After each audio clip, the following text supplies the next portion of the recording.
সারা রাত ঘুমাইনি বাল। এটা কি লিখেছো তুমি? ওই কি লিখছি? ও না মারা, এটা আমার মনের কথা মারা, তুমি পড়ে নিলাম। জবের সম্পর্কে কিছু জানেন তো?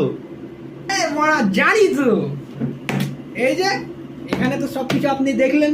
হ্যাঁ আচ্ছা, আপনি আমাকে তো কোশ্চেন করবেন। হ্যাঁ, করেন সেটা মারা? অবশ্যই। হ্যাঁ, তো করেন মারা, সব কিছু পারবো মারা। বুঝতে পারলাম আপনি সামলাতে পারবেন। হ্যাঁ মারা। তো আপনাকে যদি একটি কোম্পানি সামলাতে দেওয়া হয় এবং কোম্পানির সব ছেলেবেলে উল্টা পুল্টা কাজ করছে সব, তো আপনি কি করবেন? আমি তো কোম্পানি সিইও হবো, তো আমি কি করবো মারা? এসে এটা হলো ছাতা, ওটা থাকবে এসে বটে, ধান মারতেই যাবো। তো কি বাড়াই আপনি এখানে লাগাইছেন? অনেকক্ষণ ধরে আপনাকে সহ্য করছি।